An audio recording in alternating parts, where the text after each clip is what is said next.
2017년 대한민국의 파란을 일으켰던 잘못된 만남상 후보입니다. 시작은 아름다웠으나 끝은 폭로전으로 치닫고 있죠. 자유한국당 홍준표 대표와 유여애 전 최고위원. 하루가 다르게 그야말로 말의 폭탄을 터뜨렸던 분들입니다. 미국의 트럼프 대통령과 북한 김정은. 그리고 마지막, 탄핵 재판 내내 숱한 화제를 불러 모았던 분들. 박근혜 전 대통령과 김평우 변호사. 네, 후보들 아주 쟁쟁합니다. 차례로 살펴보겠는데 가장 먼저 후보로 꼽힌 분들, 그야말로 아름답게 시작했지만 끝은 아름답지 않은 폭로전으로 치닫는 자유한국당 홍준표 대표 그리고 유여애 전 최고위원. 자, 어제 홍준표 송년맞이 스탠딩 간담회에서도 이런 얘기를 했는데 직접 들어보겠습니다.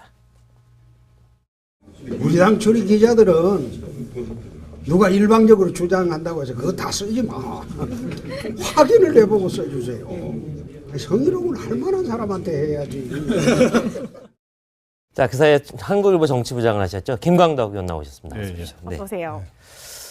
자, 홍준표 대표 어지간하면 저런 얘기 안 할 것 같은데 끝까지 또 유여애 전 최고위원에 대한 얘기를 했네요. 송년회 날까지도. 네, 유여애 최고위원이 계속 지금 계속 자기를 공격하니까 네. 또 이 홍준표 대표는 또 가만히 있지 않거든. 그래서 그에 대한 반응으로서 또 어저께는 성희롱을 할 만한 사람한테 해야지 하는 또 이 말도 사실은 굉장히 논란이 될 수 있는 발언을 한 거 아닙니까? 네. 그렇죠. 네. 그래서 이제 두 사람을 보면서 어떤 생각이 드냐면 아까 이제 시작은 좋게 시작했는데 아름답지 않게 끝났다고 아까 좀 방송에 나왔는데 참 유종의 미를 거두지 못한 관계가 아닌가 이렇게 생각하는데 두 사람이 보면 공통점이 있어요. 뭐냐 하면 당 색깔이 빨간색이어서 그런 것도 있겠지만 둘 다 그냥 빨간색 옷을 즐겨 입어요. 그러네요. 홍준표 대표는 잘 아시지만 네. 속옷까지 빨간 옷 입는다는 거 아닙니까? 근데 이제 유해 최고위원은 빨간 옷을 많이 입고 있는데 또 그런 것도 있고 둘 다 또 약간 보통 사람 볼 때는 좀 튀는 말을 많이 해요. 사실 두 분 다. 네. 그런데 홍준표 대표 입장에서는 유여의 뭐 여러 가지 이유가 있겠습니다만은 유여의 최고위원의 여러 가지 튀는 언행을 더 이상 가만히 놔둘 수 없다. 아마 그런 입장에서 아마 이런 일이 벌어진 것 같습니다. 네. 근데 말씀하신 것처럼 두 분이 좀 비슷한 점도 있고 유여애 전 최고위원 같은 경우는 처음에 여자 홍준표다, 제2의 홍준표다라는 별명도 붙었었는데요. 어쩌다 사이가 이렇게 틀어졌을까요? 바로 이때부터가 아닌가 싶습니다. 대통령의 직무유기이자 헌법상 의무를 해태한 것이기 때문에 헌법과 법률 위배가 명백하므로 다시 이야기하지만 탄핵 사유가 될 수 있습니다. 안 해줄까요? 안 해줄까요? 기자들이 너무 오바액션하면 안 써줘요. 안 써주나요? 안 써줘. 써주셔야 되는데. 처음에는 괜찮은데 어느 순간 뭐 두 사람이 정말 그야말로 막말 공방을 벌이기 시작했어요. 네, 지난 7.3 전당대회 때죠. 사실은 이제 유해 최고 전 최고하고 홍준표 대표하고는 뭐 사이가 전혀 모르는 사이예요. 근데 이제 그 전당대회를 하면서 지금 그 유해 전 최고위원이 친홍 계열로 분류가 됐어요. 네. 이제 그렇다 보니까 친박 후보들을 뒤로 미루면서 사실 2등을 하지 않습니까? 최고위원회에서. 네. 그러니까 상당히 파란을 일으켰죠. 그러니까 뭐 그 전에 이제 방송 활동을 통해서 이름을 알려지긴 했는데.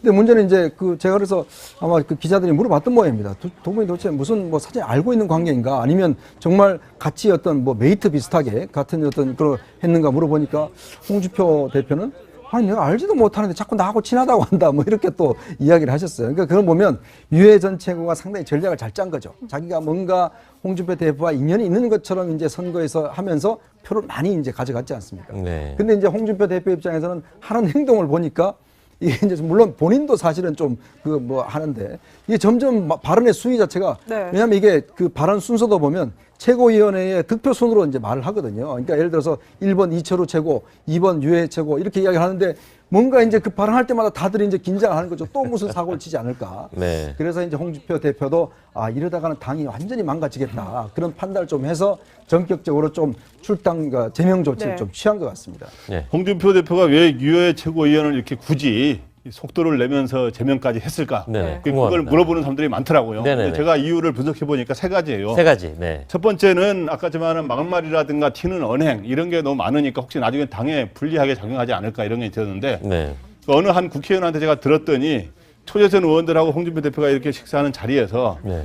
나도 튀는 말을 많이 하지만 진짜 유해 최고위원이 그거는 나도 감당이 안 된다. 감당이 안 된다 네. 이런 식의 얘기를 해서 그게 무슨 뭐 공이 뭐 어느 쪽으로 뭐 이런 말이 있잖아요. 그렇죠. 근데 이제 네. 그 말은 제가 쓰지 않겠습니다.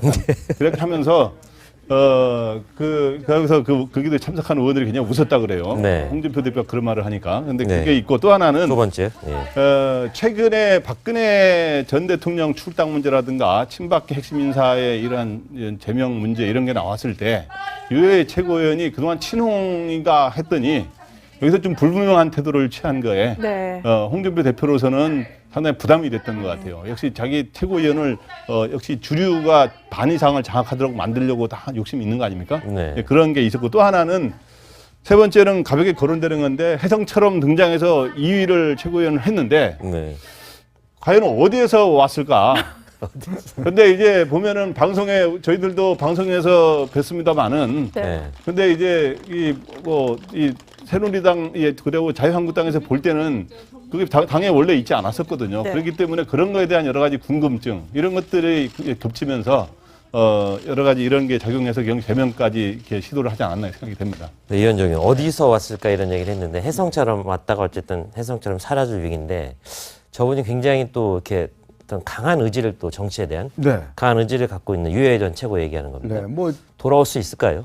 일단 본인은 라이언 인형을 들고 이제 다시 재기하겠다 그래서 뭐 라이언당을 만드는 게 아닌가 뭐 이런 이야기도 있는데 어쨌거나 본인의 이제 정치적인 좀 이게 맛을 좀 느낀 것 같아요. 왜냐하면 그렇죠. 네. 사실 이렇게 단시간 안에 전 국민이 이름을 알 정도로 이름을 한다는 것은 어떤 면에서 보면 굉장한 능력입니다. 존재감 뭐 어떤 굉장히 여러 가지 굉장히- 논란이 되는 말을 했건 안 했건 간에 어쨌거나 정치판에서 자기의 존재감을 과시했다는 것 자체. 그리고 보면 일단 제가 볼 때 정치인 할 자격은 있는 것 같아요. 왜냐하면 좀 부끄러움도 일단 뭐 크게 없으시고 예를 들어서 본인의 한 이야기나 이런 것들이 적절히 논란을 많이 일으킬 수 있는 만한 일을 많이 합니다. 좀 즐기시는 것 같아요. 네, 그걸 네. 또 스포트라이트를 좀 즐기는 것 같고 네. 앞으로 아마 제가 볼 때는 지금 정준길 전 대변인하고 이제 어떤 면에서 좀 한 배를 탄 것 같거든요. 네. 그러니까 본인도 아마 앞으로 정치 활동을 계속 하겠다고 하니까 아마 앞으로 어떤 정치권에서 좀 상당히 그래도 제가 볼 때는 뭔가 영향을 미칠 수 있을 만한 그런 또 상황도 저는 만들어질 거라고 봅니다. 그렇군요. 네. 유해 전 최고가 상당히 전략을 잘 짠 거죠. 자기가 뭔가 홍준표 대표와 인연이 있는 것처럼 이제 선거에서 하면서 표를 많이 이제 가져갔지 않습니까? 네. 근데 이제 홍준표 대표 입장에서는 하는 행동을 보니까 이게 이제 물론 본인도 사실은 좀 그 뭐 하는데 이게 점점 발언의 수위 자체가 네. 왜냐하면 이게 그 발언 순서도 보면 최고위원회의 득표 순으로 이제 말을 하거든요. 그러니까 예를 들어서 1번 이철우 최고, 2번 유해 최고 이렇게 이야기를 하는데 뭔가 이제 그 발언할 때마다 다들 이제 긴장을 하는 거죠. 또 무슨 사고를 치지 않을까. 네. 그래서 이제 홍준표 대표도 이러다가는 당이 완전히 망가지겠다. 그런 판단을 좀 해서 전격적으로 좀 출당 제명 조치를 네. 좀 취한 것 같습니다. 네. 홍준표 대표가 왜 유해 최고위원을 이렇게 굳이 속도를 내면서 제명까지 했을까? 네네. 그걸 궁금합니다. 물어보는 사람들이 많더라고요. 네네네. 근데 제가 이유를 분석해 보니까 세 가지예요. 세 가지. 네. 첫 번째는 아까 말한 막말이라든가 튀는 언행 이런 게 너무 많으니까 혹시 나중에 당에 불리하게 작용하지 않을까 이런 게 있었는데 네. 어느 한 국회의원한테 제가 들었더니 초재선 의원들하고 홍준표 대표가 이렇게 식사하는 자리에서 네.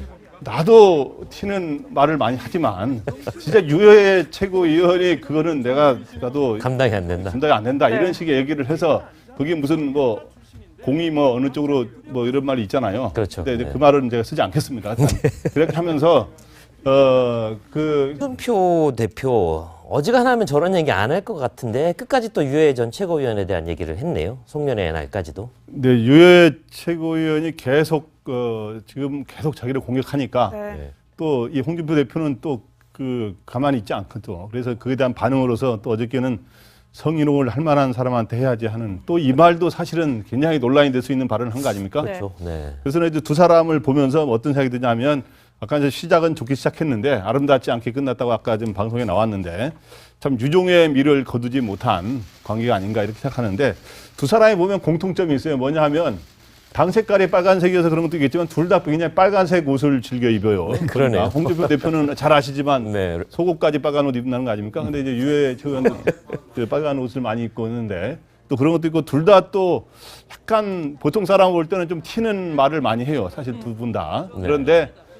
홍준표 대표 입장에서는 유효의 여러 가지 이유가 있겠습니다만은 유효의 최고위원회 여러 가지 튀는 언행을 더 이상 가만히 놔둘 수 없다. 아마 그런 입장에서 아마 이런 일이 벌어진 것 같습니다. 네. 근데 말씀하신 것처럼 두 분이 좀 비슷한 점도 있고 류여의 전 최고위원 같은 경우는 처음에 여자 홍준표다, 제2의 홍준표다라는 별명도 붙었었는데요. 어쩌다 사이가 이렇게 틀어졌을까요? 바로 이때부터가 아닌가 싶습니다.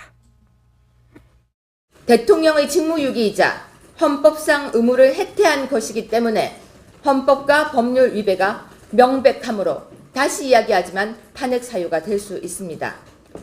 안 해줄까요? 안 해줄까요? 기자들이 너무 오바액션하면 안 써줘요. 안 써주나요? 안 써줘. 좀 써주셔야 되는데. 처음에는 괜찮은데 어느 순간 뭐 두 사람이 정말 그야말로 막말 공방을 벌이기 시작했어요. 네, 지난 7.3 전당대회 때죠. 사실은 이제 유해 최고 전 최고하고 홍준표 대표하고는 뭐 사이가 전혀 모르는 사이예요. 근데 이제 그 전당대회를 하면서 지금 그 유해 전 최고위원이 친홍 계열로 분류가 됐어요. 네. 이제 그렇다 보니까 친박 후보들을 뒤로 미루면서 사실 2등을 하지 않습니까? 최고위원회에서. 네. 그러니까 상당히 파란을 일으켰죠. 그러니까 뭐 그 전에 이제 방송 활동을 통해서 이름을 알려지긴 했는데, 근데 문제는 이제 그 제가 그래서 아마 그 기자들이 물어봤던 모양입니다. 두 분이 도대체 무슨 뭐 사실 알고 있는 관계인가, 아니면 정말 같이 어떤 뭐 메이트 비슷하게 같은 어떤 그런 했는가 물어보니까 홍준표 대표는 아니 내가 알지도 못하는데 자꾸 나하고 친하다고 한다 뭐 이렇게 또 이야기를 하셨어요. 그러니까 그걸 보면 2017년 대한민국의 파란을 일으켰던 잘못된 만남상 후보입니다. 시작은 아름다웠으나 끝은 폭로전으로 치닫고 있죠. 자유한국당 홍준표 대표와 유여의 전 최고위원. 하루가 다르게 그야말로 말의 폭탄을 터뜨렸던 분들입니다. 미국의 트럼프 대통령과 북한 김정은. 그리고 마지막 탄핵 재판 내내 숱한 화제를 불러 모았던 분들. 박근혜 전 대통령과 김평우 변호사. 근데 후보들 아주 쟁쟁합니다. 차례로 살펴보겠는데 가장 먼저 후보로 꼽힌 분들, 그야말로 아름답게 시작했지만 끝은 아름답지 않은 폭로전으로 치닫는 자유한국당 홍준표 대표, 그리고 류여의 전 최고위원. 자, 어제 홍준표 송년맞이 스탠딩 간담회에서도 이런 얘기를 했는데 직접 들어보겠습니다. 우리 당 출입 기자들은 누가 일방적으로 주장한다고 해서 그거 다 쓰지 마. 확인을 해보고 써주세요. 성희롱을 할 만한 사람한테 해야지. 자, 그 사이에 한국일보 정치부장을 하셨죠. 김광덕 의원 나오셨습니다. 예, 예. 네. 어서 오세요. 자, 홍준표 제가 그래서 거기도 참석한 의원들이 그냥 웃었다 그래요. 네. 홍준표 대표가 그런 말을 하니까. 근데 네. 그게 있고 또 하나는 두 번째. 예. 최근에 박근혜 전 대통령 출당 문제라든가 친박계 핵심 인사의 이러한 제명 문제 이런 게 나왔을 때 유해 최고위원이 그동안 친홍인가 했더니 여기서 좀 불분명한 태도를 취한 거에 네. 홍준표 대표로서는 상당히 부담이 됐던 것 같아요. 역시 자기 최고위원을 역시 주류가 반 이상을 장악하도록 만들려고 다 욕심이 있는 거 아닙니까? 네. 예, 그런 게 있었고 또 하나는 세 번째는 가볍게 거론되는 건데 혜성처럼 등장해서 2위를 최고위원을 했는데 네. 과연 어디에서 왔을까? 근데 이제 보면은 방송에 저희들도 방송에서 뵀습니다만은 네. 근데 이제 이 새누리당 그리고 자유한국당에서 볼 때는 그게 당에 원래 있지 않았었거든요. 네. 그렇기 때문에 그런 거에 대한 여러 가지 궁금증 이런 것들이 겹치면서 여러 가지 이런 게 작용해서 제명까지 이렇게 시도를 하지 않았나 생각이 됩니다. 네, 이현정 의원 어디서 왔을까 이런 얘기를 했는데 혜성처럼 왔다가 어쨌든 혜성처럼 사라질 위기인데 저분이 굉장히 또 이렇게 어떤 강한 의지를 또 정치에 대한 네. 강한 의지를 갖고 있는 유해 전 최고 얘기하는 겁니다. 네, 뭐 돌아올 수 있을까요? 일단 본인은 라이언 인형을 들고 이제 다시 재기하겠다 그래서 뭐 라이언 당을 만드는 게 아닌가 뭐 이런.